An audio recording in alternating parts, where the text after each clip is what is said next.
Affaire en série, spleen d'Mbappé, jeu poussif. Un Paris Saint-Germain en crise avant son match contre l'Olympique de Marseille. Un Mbappé qui a des envies d'ailleurs 4 mois seulement après sa prolongation, une série inquiétante de matchs nuls, des révélations de Mediapart sur une supposée armée numérique pour cibler médias et joueurs jugés hostiles à la direction. Le Paris Saint-Germain, pourtant toujours invaincu toutes compétitions confondues, connaît une semaine compliquée, à quelques jours du classique contre l'Olympique de Marseille dimanche. La vie d'un supporter du Paris Saint-Germain n'a jamais été un long fleuve tranquille. Elle ressemble plutôt à un soap opéra aux rebondissements plus incroyables les uns que les autres. Le match nul face à Reims en Ligue 1, puis face au Benfica en Ligue des Champions n'en sont pas les chapitres les plus surprenants. À 4 jours du classique Paris Saint-Germain Olympique de Marseille dimanche 16 octobre en Ligue 1, Paris doit gérer le spleen de sa superstar Kylian Mbappé, la baisse de régime de ses joueurs ainsi que les révélations de la presse française. Le journal d'investigation Mediapart a révélé mercredi 12 octobre que le Paris Saint-Germain aurait eu recours à une agence de communication, entre 2018 et 2020, pour créer de faux comptes Twitter afin de mener des campagnes hostiles contre des cibles du club de la capitale. Malheureux Mbappé. De l'art de se tirer une balle dans le pied. Le Paris Saint-Germain est premier de son groupe en Ligue des Champions et de son championnat, mais parvient tout de même à diffuser une ambiance de crise. Au-delà des 3 nuls consécutifs concédés, 2 fois 1-1 contre Benfica en Ligue des Champions, entrecoupé d'un 0-0 samedi à Reims en Ligue 1, les nouveaux éclats autour de Kylian Mbappé ont animé l'avant et l'après-match contre le club portugais, mardi au Parc des Princes.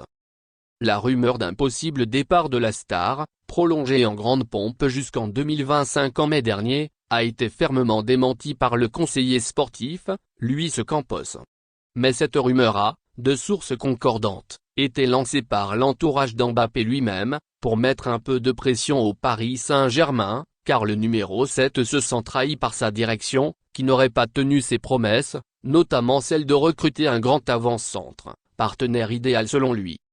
C'est vous qui sortez les choses de leur contexte, a répondu au journaliste Achraf Hakimi, un allié de Mbappé dans le vestiaire. Lui est concentré sur le club, il est content ici. Je le vois heureux, a assuré le Marocain. Le public parisien n'a pas sifflé le prodige mardi soir, le joueur n'a pas été sanctionné par son club et, pendant la rencontre, Mbappé a assumé son statut, marquant sur pénalty le but parisien pour devenir le meilleur buteur en C1 de l'histoire du club, 31 réalisations, tout en terminant homme du match pour l'Union européenne des associations de football. Un pari moins séduisant. Les états d'âme de Mbappé ne sont pas l'unique problème.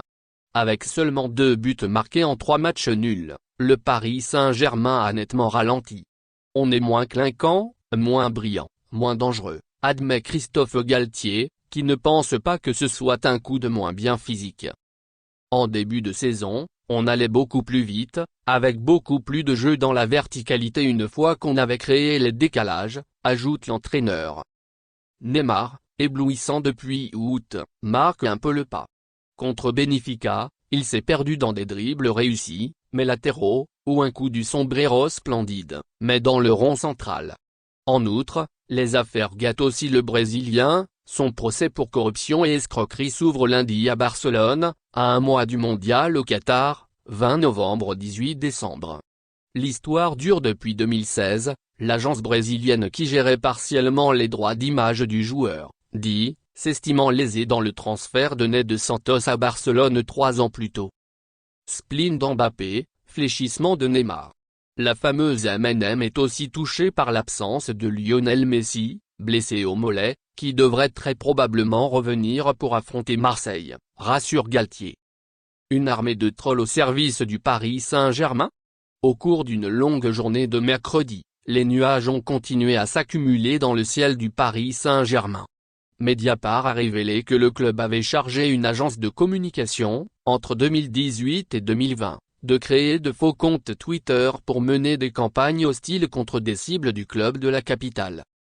Selon le journal en ligne qui publie un rapport de la société digitale Big Brother, Immatriculé à Barcelone et contrôlé par l'homme d'affaires franco-tunisien Lotfi Belhadj, cette agence a déployé une armée de trolls au service du club détenu par le Qatar pour discréditer des personnalités, des journalistes et même des joueurs de l'équipe. Parmi les cibles privilégiées figuraient, selon le rapport, des médias jugés hostiles au Paris Saint-Germain comme Mediapart et l'Équipe, le supporter giflé par Neymar, après la défaite du Paris Saint-Germain en finale de la Coupe de France 2019. La jeune fille qui a accusé la star brésilienne de viol, mais aussi des personnalités du club comme le joueur Adrien Rabiot et l'ancien directeur sportif Antero Henrique.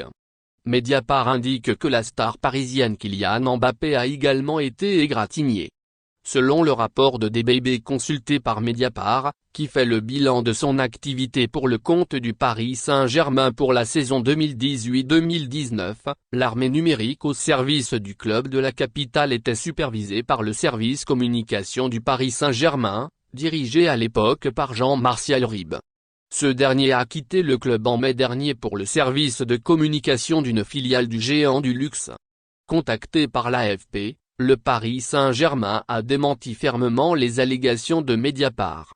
Mbappé répondra-t-il sur le terrain? Petite éclaircie dans cette semaine sombre, l'enquête sur les soupçons de fichage ethnique au centre de formation a été classée sans suite.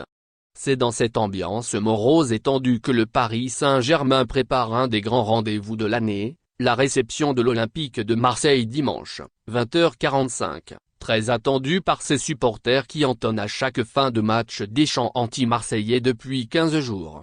Un Olympique de Marseille qui devrait au contraire arriver en confiance, après sa victoire contre le Sporting Portugal. L'affaire Mbappé va forcément laisser des traces. Avant son premier classique, en 2017, le prodige avait commis une petite erreur d'appréciation, il l'avait admis plus tard, en évoquant un match comme les autres. Il s'est largement repris depuis, marquant 7 buts dans des Paris Saint-Germain Olympique de Marseille, notamment le dernier, le 17 avril 2022 au Parc des Princes, 2-1. Jusqu'ici, chaque fois qu'Mbappé a fait parler de lui hors du terrain, de sa sortie malheureuse au trophée UNFP où il avait réclamé plus de responsabilité à ses désaccords avec la Fédération française de football sur les droits d'image des internationaux, il a répondu sur le terrain, en marquant des buts. Une victoire contre son meilleur ennemi, avec un grand match de Mbappé, relancerait le Paris Saint-Germain et ferait peut-être oublier la semaine d'Ora. Merci de bien vouloir activer la cloche et de cliquer sur j'aime.